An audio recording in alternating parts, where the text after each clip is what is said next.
All right.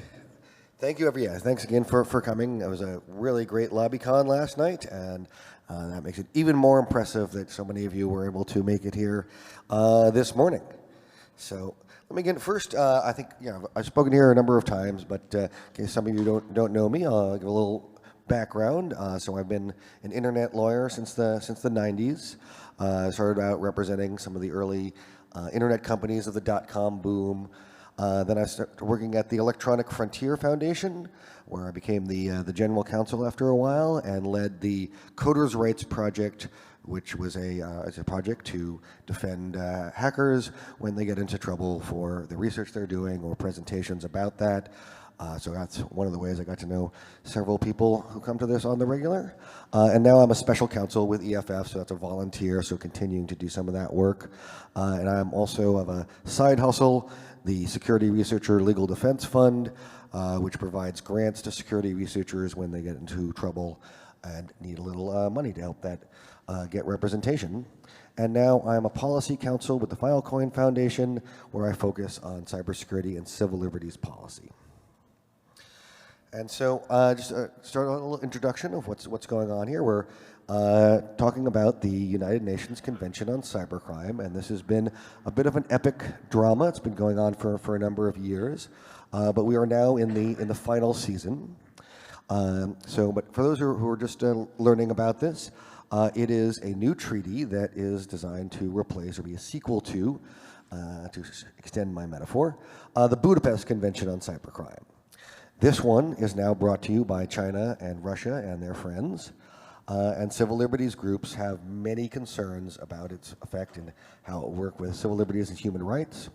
A couple years ago, I spoke about the treaty as negotiations were in progress, and this is on the then current draft, but now we have the final draft.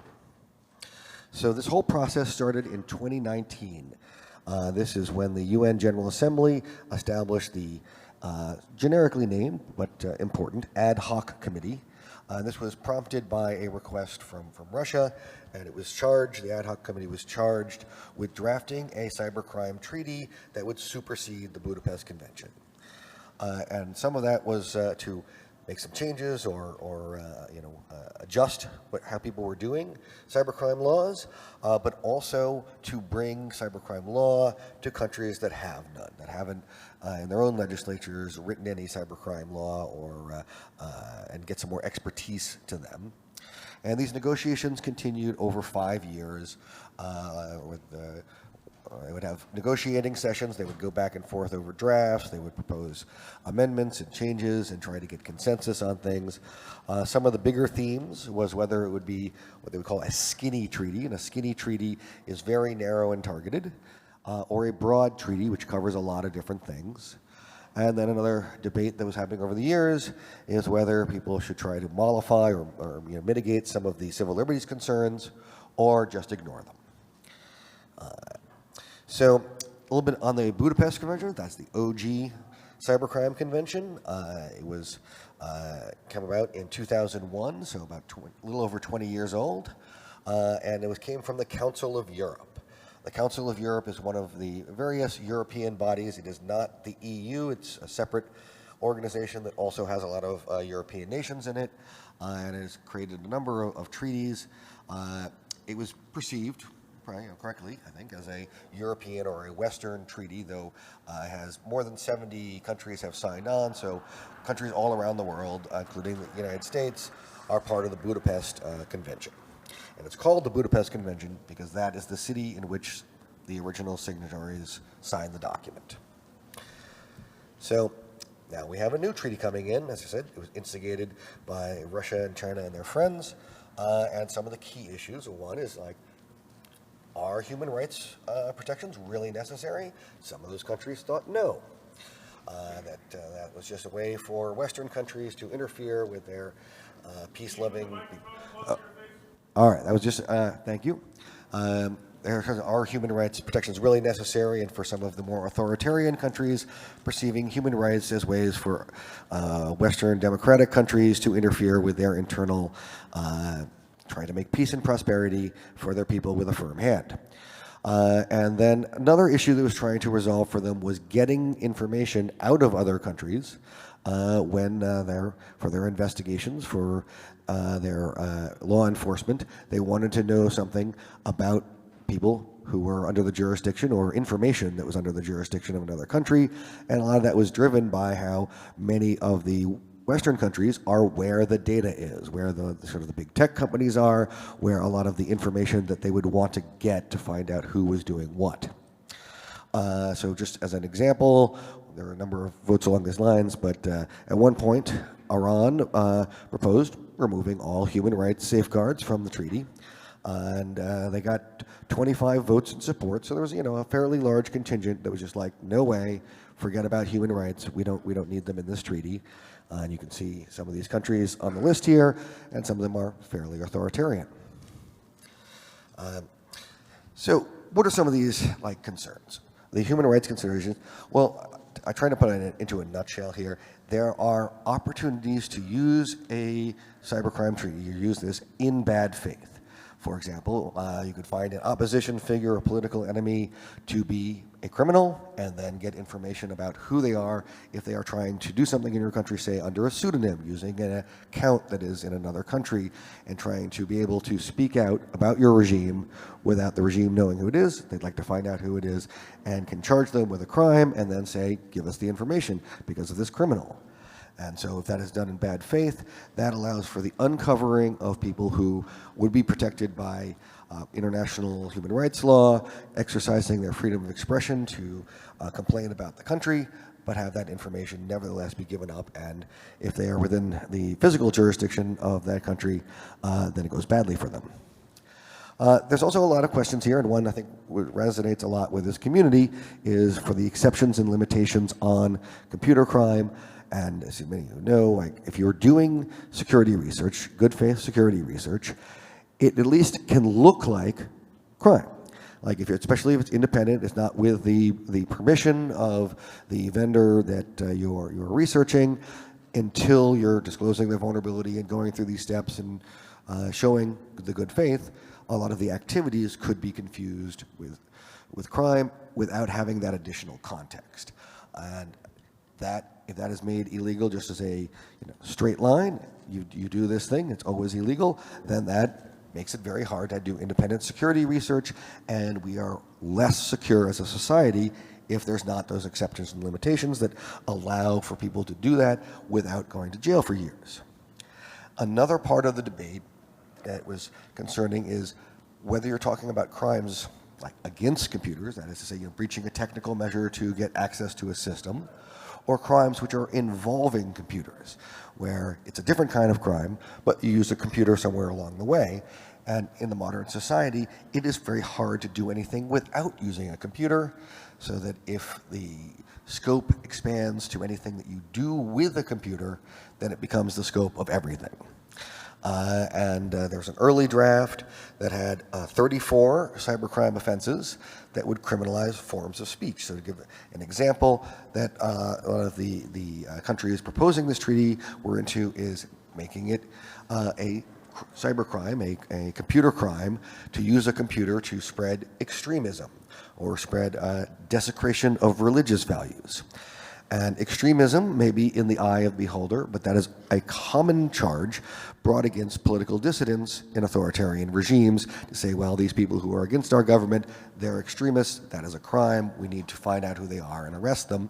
And this is one of the things that civil libertarians were very concerned about. So along the way, over these years of negotiation, there were some victories. There were a number of attempts to remove human rights considerations from the treaty, but these are two of the provisions that made in there. So one says, nothing in this convention shall be interpreted as permitting the suppression of human rights or fundamental freedoms. So that, despite 23 votes to delete and 26 abstentions, and that remains in the treaty despite that opposition. And then there were some conditions and safeguards for search and surveillance, which we'll get into more detail what those provisions are, but those conditions and safeguards, while not enough, in my view, and there's insufficient oversight on them, at least remain and provide a hook to say that you cannot abuse this treaty. And the content crimes, the ones like extremism and desecration of religious values, are not in the treaty. So that was the sort of the major victory, but that's only for now, and we'll get to that in a sec as well. But first, let's take it to a next level. Why do we care about this UN treaty? Why do we care about international treaties, for that matter? Well, one reason, and a very important one, is that treaties can circumvent the national political process. So they will require countries to pass conforming laws within the treaty's parameters, what they've set out. In some cases, the treaties will actually set things out themselves. Other ways, they are just providing instructions. But these can be used to backdoor bad policy. They happen in various places around the world where diplomats get together and talk it out. It is hard for people to participate in that through the political process, because it has to be the political process that appoints the representatives, instructs them what to say. So there's a lot of barriers between the national political process and how the treaty is, and they're also trying to get to consensus. And just some perspective on that is that, for the people who are negotiating this over 5 years, they've been going to all these meetings, they've been working on the draft. They don't want to come back 5 years later to their country of origin and say, yeah, we got no treaty out of it. It turns out, this was a waste of time for the last 5 years that I've been doing. So there's a lot of pressure to have a form of a treaty so that people look like you're being useful for the last 5 years. And in backdooring bad policy, in the 90s, there was a number of WIPO treaties. WIPO is the World Intellectual Property Organization. It's an international body that works on intellectual property issues, and they are fairly friendly with the content industry and sort of high protectionist.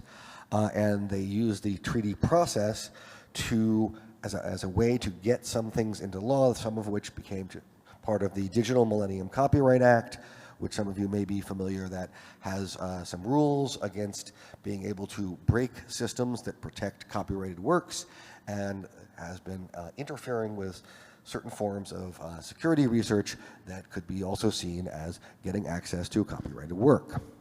And so if this is signed, if the U.S. signs to this, then the U.S. Must comply with the treaty, though as a practical matter in this case, they're likely to do the minimum. So, and once, yes, they're obligated to comply. There's the Vienna Convention on the Law of Treaties, which is sort of a meta-treaty. It's a treaty about treaties, and that makes them part of the body of international law. And then how does that work within the U.S.? So if a treaty is passed and approved by the Senate, it becomes as effective as any federal legislation. But as I said, they are designed mostly as instructions on what you must or may pass, and so most of the provisions are not independently enforceable. They must be enabled with conforming legislations, and that will give us another opportunity to do something about this. So what is next? It is past the United Nations General Assembly, and that happened in December. And so now it is good to go for the next step, which is gathering signatories. This will be in Hanoi in Vietnam. So it'll probably end up being called the Hanoi Convention on Cybercrime. And countries can send their delegations there to sign the treaty. And if 40 of them sign it, that's when the treaty becomes effective. And then after it becomes effective, they have to start implementing it. And in the U.S., this is done. First is the Constitution has the power for the president to make treaties, and has to go with the advice and consent of the Senate, which means it has to pass a Senate vote for that to happen. And it's a 2/3 vote, which is a fairly high standard to make a treaty happen. But it's still not the same process as passing federal legislation, even though it has the same force, because it is just the Senate and doesn't require the House to do much. But 2/3, so it makes it a little bit more easy to find opposition to it and harder to pass. So the U.S. Issued a statement after it was passed in the General Assembly about what they were going to do. And they are trying to put pressure on other signatories and how they're doing their legislation.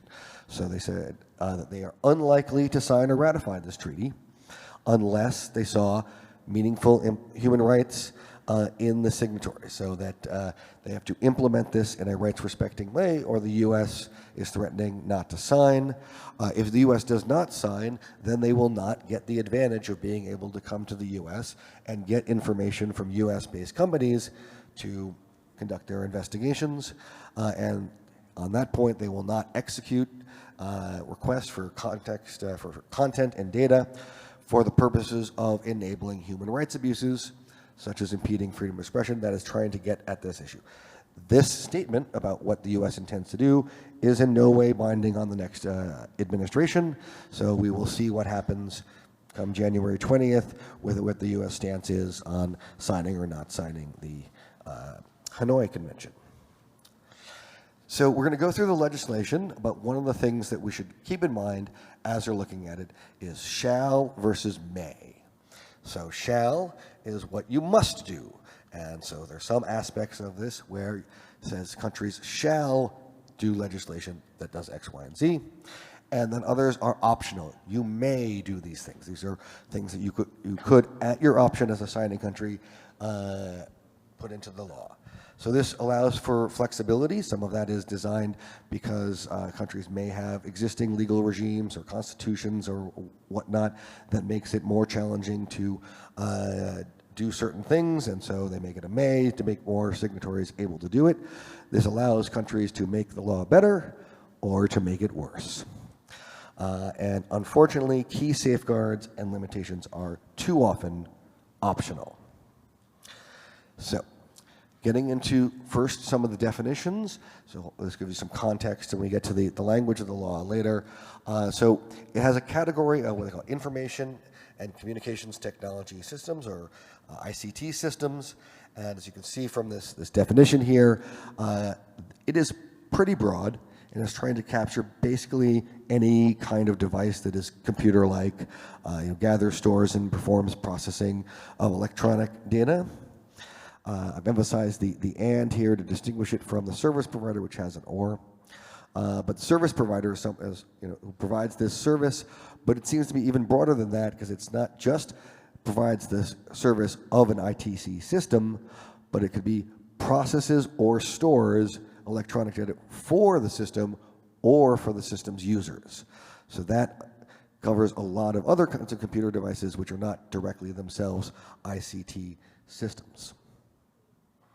Another two sets of data. This is for when countries are trying to get information out of other countries to enable their investigations, and they have what they call traffic data, which is a form of metadata, and content data, which is the substance of the communications.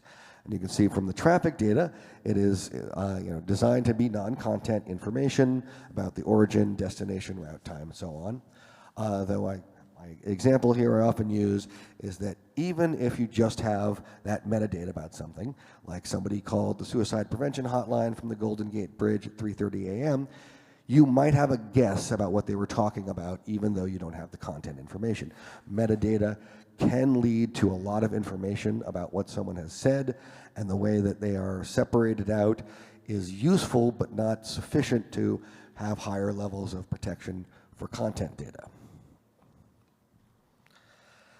So the main provisions, now we're getting into sort of the substance to it. So we have a set of articles 7 through 10, which I call, this is my own term for it, but the key offenses, and that's because several other pieces of the legislation refer back to them. And they are illegal access, illegal interception, interference with electronic data, and interference with an ICT system. So that is sort of the teeth of the cybercrime law. And then they have some related crimes like misuse of devices, which are talking about tools that are being used to help with this, forgery, and theft and fraud, sort of like wire fraud. So we'll go through each one of these so you can see how it works. So we'll start out with illegal access. This is basically the CFAA unauthorized access parallel, intentionally access the whole or any part of an IT system without right. And then optionally, countries can add that it has to be committed by infringing security measures with the intent of obtaining data or a dishonest criminal intent or as related to a connected system. These are all very important options to include. In particular, infringing security measures. That is one of the things that can distinguish somebody between who's doing something which is what we would see as actual hacking, breaking through a security system and getting in, versus somehow they have gotten access to a system that they don't have a right to, and that can broaden the scope of unauthorized access to points where it can be abused. And then the intent provision, like having dishonest intent or criminal intent, that is something that a prosecutor would have to prove in order to make the crime. And it is extraordinarily important because a good faith security researcher does not have that dishonest or criminal intent. And that can be a strong protection if the government needs to prove that they, in fact, were doing something dishonest. And if they can show, I'm doing this in good faith, I'm trying to improve security by doing it, that can be basically removing an element of the crime that the prosecutor has to show and provide a viable defense for the researcher. So I say the mayor, and how does this come up in terms of where, we've been through this, we've played this story before out over the last 20, 30 years with the CFAA and how it's been interpreted, and have made actually some good resolutions on this, where we have determined that simply violating the terms of service of a website doesn't make continuing to access it a computer crime, that violations of TOS are not what makes something unauthorized. And we had the Supreme Court in the U.S. weighed in on this with the Van Buren, with the gates are up or down, so that it had to be, if the gates were open, basically. They never made clear whether the gate was a drawbridge or like a portcullis, so it's unclear whether up or down is the open one.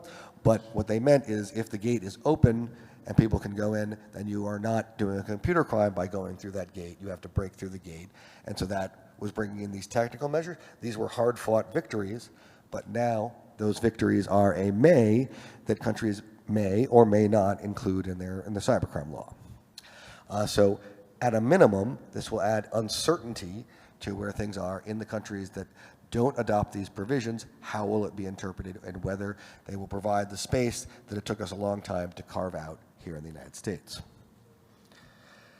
For interception, that is sort of wiretapping or electronic communications. Again, there is a may, so it would be a good one to have for having that criminal intent, as we just discussed. But in this one, at least, it is made by technical means, so it has a limitation that would at least exclude like just overhearing somebody or like looking over their shoulder, which is really not the kind of crimes that we'd be thinking about for illegal interception. But again, without the dishonest or criminal intent, there is opportunities for abuse. Interference. This is an interesting one, because it involves damaging, deletion, deterioration, etc. of electronic data, but that's pretty broad. And the may is results in significant harm, and that is a very necessary limit. Because where data is insignificantly harmed, where maybe it has been suppressed but it's still available, or there's minor alterations that don't really matter, to make that into a crime, there could be abuse once again, and it could reach some things getting into that realm of the content crimes, where someone's saying that disinformation or content moderation against disinformation could be reached by this kind of law by saying, I think a bad faith argument would be that I have seen people make, nevertheless, that your comments about my post, derogatory, saying this post was bad or wrong, that was suppressing the information. And therefore, in a bad faith argument that I think should not be successful, but nevertheless people have made those kind of things where they say when they're getting content moderated, their voice is being suppressed, they are being censored, they're being interfered with, and I really would hate to see them trying to make that into a crime. Interference with an ITC system. So they have no may provision in this one, though it's just straight up as it is.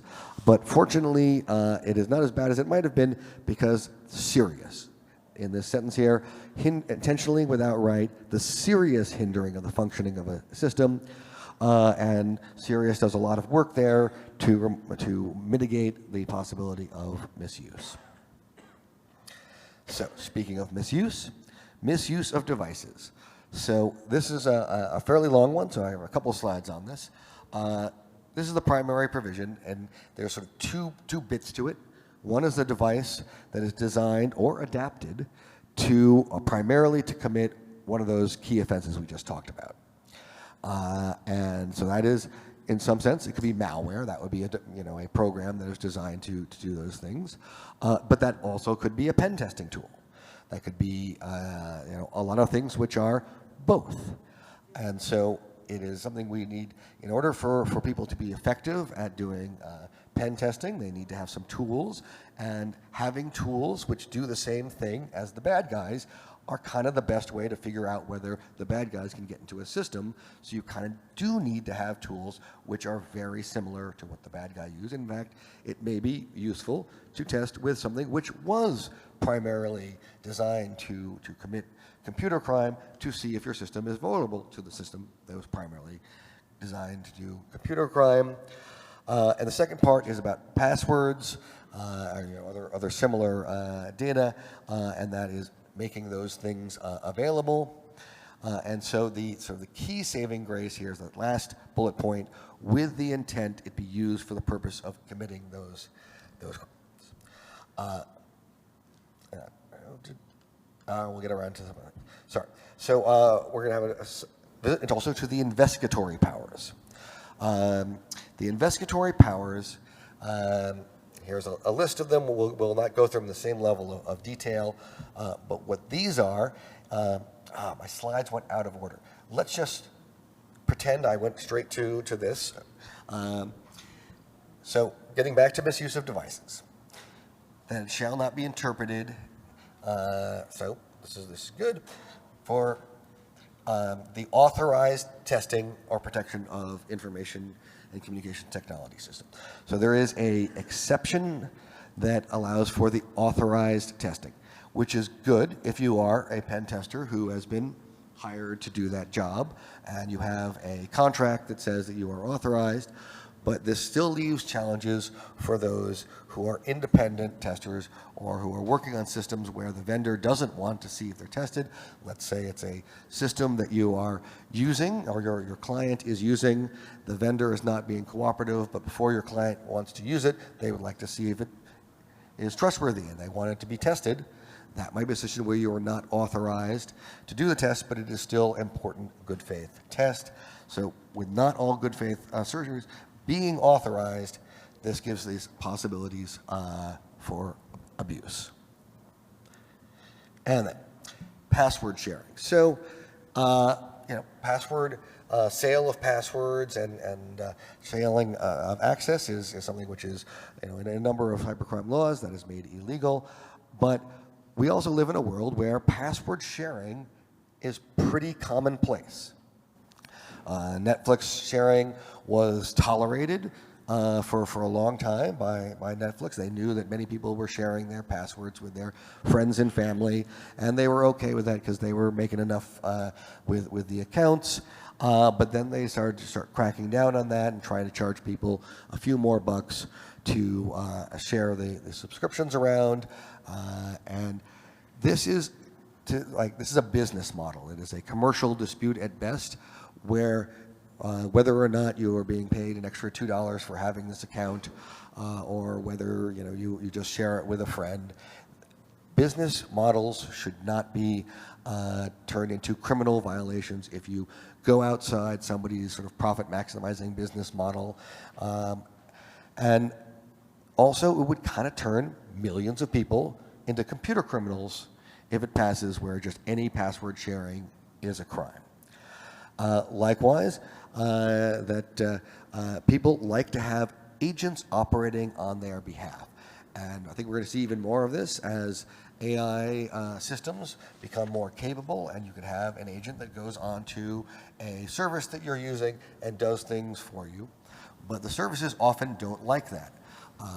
Facebook has had a number of suits against third-party applications that work on their systems that have led to some important cases in the CFAA, using the CFAA to say that they couldn't use the system, that the agents weren't allowed, or the companies weren't allowed to do this. And this is also a form of business dispute, which I don't think should be enforced by the criminal law, but it's also something that it's going to become more and more common with the complex world we have, having agents that are on your side, like an AI that can go onto a site and look through all the privacy settings and set them to an optimal setting, especially when those settings are often confusing, perhaps with dark UIs, making it difficult for you to figure out what to do. Having an agent on your side can be very useful, and giving extra powers to a company to prevent things working on your behalf while they can try and make their systems work only on their behalf, that is not a good policy. So, Article 12. This is forgery. So there's the shall things, and it is looking for inauthentic data with the intent of it being acted upon for legal purposes as if they are authentic. And then the may provision allows for this requirement of intent to defraud or dishonor. And again, having the intent is a critical aspect of this. And the limitation for legal purposes is useful. It may exempt out, for example, you have like satire or a parody where it is inauthentic, but you're not trying to have someone rely upon it for legal purposes. But forgery can be good, actually. It has a bad name, but turns out that altering or suppressing information sent by your computer is commonplace and is something very important for protecting security and privacy. A common example that many of you probably use are VPNs or the Tor browser that makes it, inauthentic IP address where you're coming from.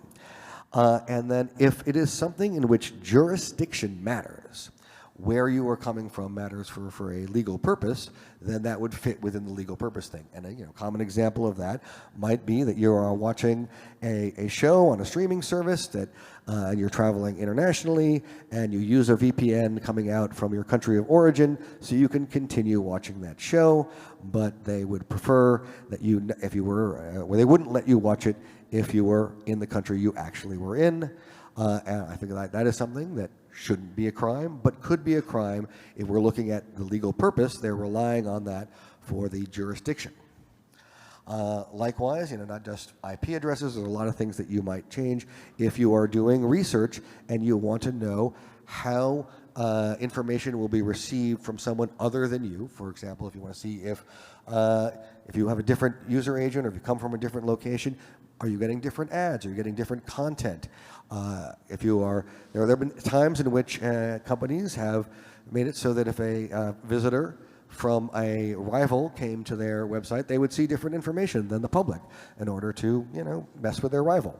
That also should not be illegal to do, and it can be extraordinarily useful for researchers into internet censorship, into disinformation, to be able to disguise themselves as they're going around. So that makes the may option, requiring dishonest or criminal intent, vital. Getting to theft or fraud.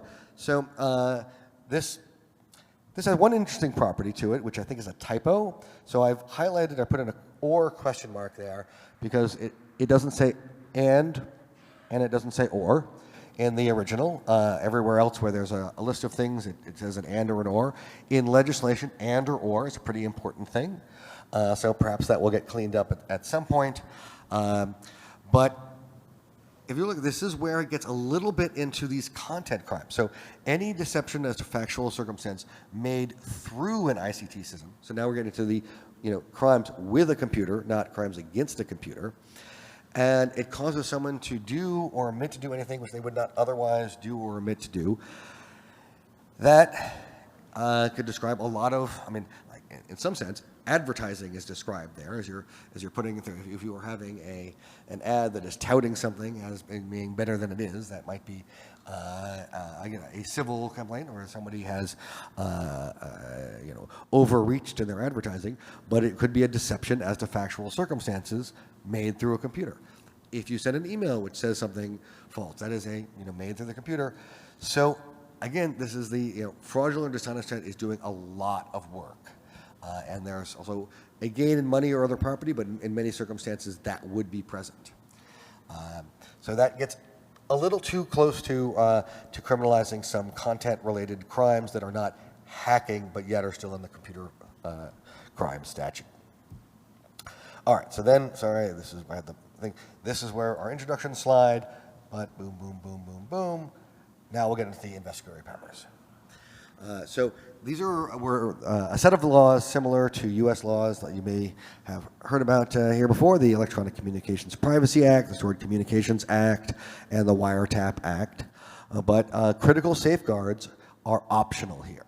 So it really should have things like judicial review, grounds for justifying the installation as being required. Like here in the U.S., you've probably heard of the standard of probable cause, that if you want to get a warrant, you have to have probable cause that evidence of a crime will be found, and then an effective path to challenge. If you receive one of these, to have an effective tool where you can go to a court and say, actually, this is wrong, or it's not getting at the information that it should get. It violates constitutional principles, human rights principles. So instead of getting into that level of detailed things, they had a broad safeguard. The law must provide for the protection of human rights, according with obligations under international human rights law. Okay, that's great. That is certainly an absolute necessity that it does so, but it's a little light on the detail. And that could be subject to interpretations from countries who are not acting in good faith. I mean, for all the countries who are pretty authoritarian, have a poor track record on human rights, they will definitely tell you that they abide by international law and human rights, just they don't. So now we get to technical assistance. So this is one which is, I think, also very troubling. So for the search and seizure of stored data, countries can order any person who has knowledge about the functioning of the ICT system in question, the network, the component parts, or measures applied to protect the data, so for example, encryption, to provide, as is reasonable, the necessary information to enable the search and seizure. So reasonable does a lot of work here, and that will have to be figured out over time in court systems, what is or is not reasonable. So it is not going so far as some wanted, where we say that you have to break the, for example, encryption or break the security system, but you have to give the information necessary so they can try to break it. And that makes it a lot easier for governments to break through, and also makes it that much harder to secure. I mean, obviously, you should have a security system where if all the knowledge about it is known to the public, it still cannot be broken, but it is tough to have a security system that is, in fact, infallible, and this makes it easier and could lead to less secure systems. And also, anyone with knowledge is incredibly broad. And I think they were primarily thinking about having like engineers who were working at the vendor or the company who was providing the service. But let's say it's like an open source project or an independent third-party tool. If there is somebody who does not like work for a company involved, but they have knowledge, then they are anyone with knowledge. And when this is combined with the cross-border cooperation, that means that you could be required to provide the information necessary for a foreign government to break your own security design, and then you would really have to hope that that foreign government was acting in good faith for the information that they needed in there and was not trying to abuse the system for human rights. Now, as we saw earlier, when the U.S. was giving a statement of how it would react here, they said they would not cooperate with bad faith information demands, so they may not cooperate with providing any person with knowledge to any other government who asks, but this system can still be used by all the other countries that might sign this, and can make it more difficult for people who are in the techno space trying to design systems that are more secure.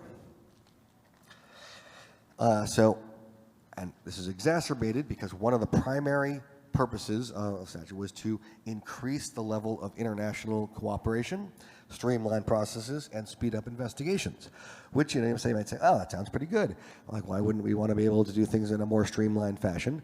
Well, some of the streamlining is getting rid of or making unnecessary mutual legal assistance treaties, which are existing treaties for international cooperation between various countries, which are often bilateral, and they often require a pretty thorough review of the request to see if it is a good request or a bad request. So even if you have the same intent to make sure that you are not cooperating with a bad faith request, if there's less process around it, by streamlining it, there's less opportunity to figure out when they say that this person is a computer criminal and we need to find out who they are, whether there was actually a bad faith charge of a crime.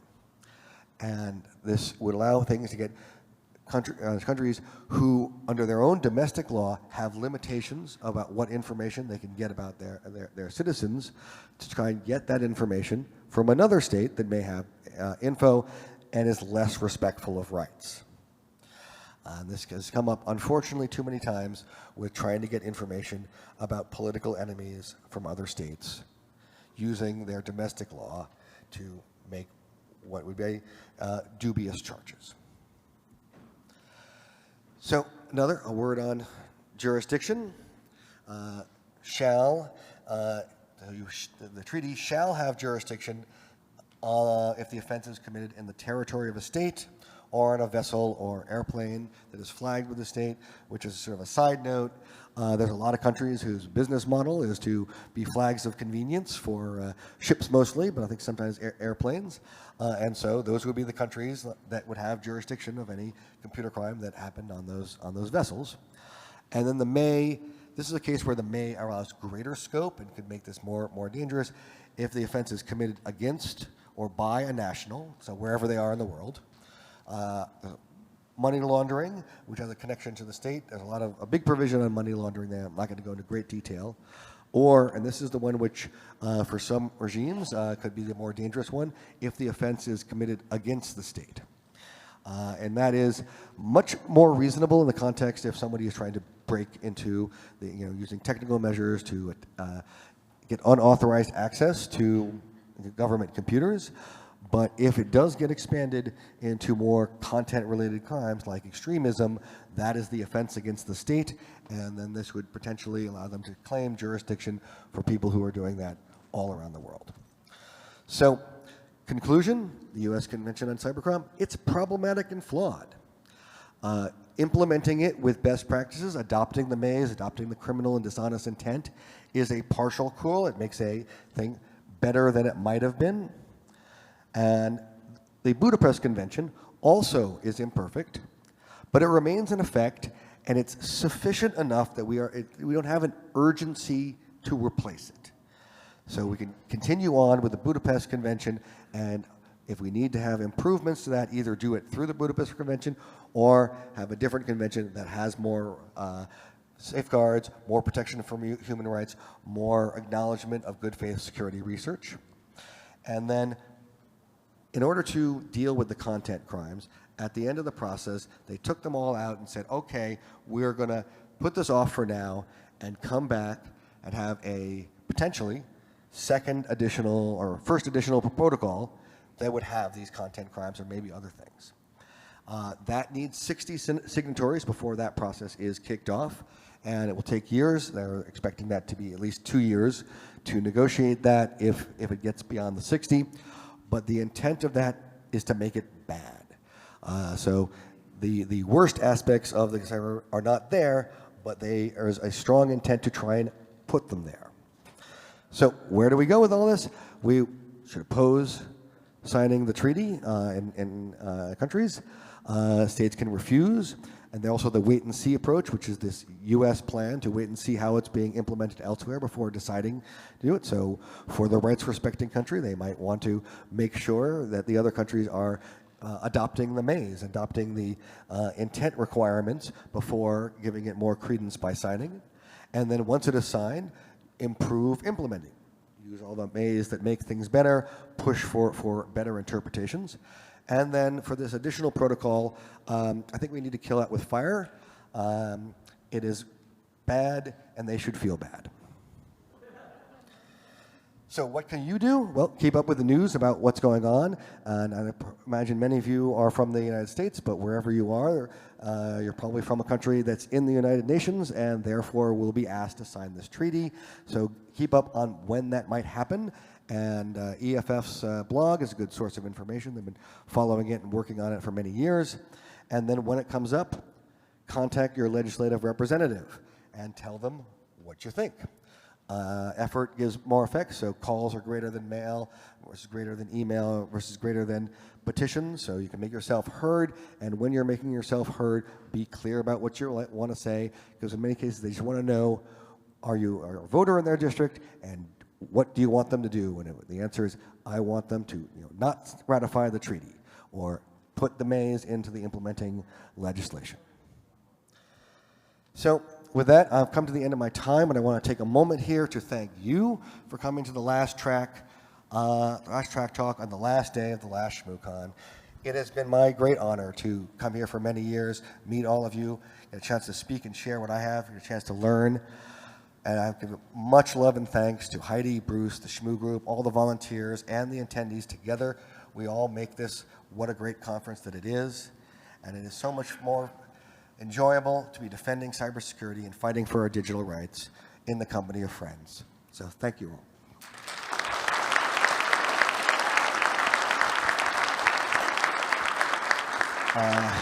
Do I have time for a question or two? All right.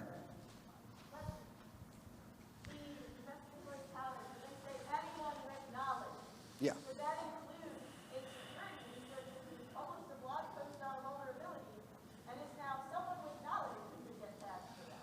So what we have is that is the sort of the instruction of what to do. Repeat the question. It was about anyone with knowledge, and that is like literally the words anyone with knowledge. And so that is incredibly broad. But remember, these are instructions on how a country will implement that. So how that really would work and how broad that could be is part of how it is designed in the implementation. In the worst possible case, yeah, someone who published a paper about it would be someone with knowledge. And I think that is overly broad, and that's not how it should be implemented. But that would have to be first instance in the implementation phase, and then in the second instance, in a common law jurisdiction at least, it would be how courts interpret it.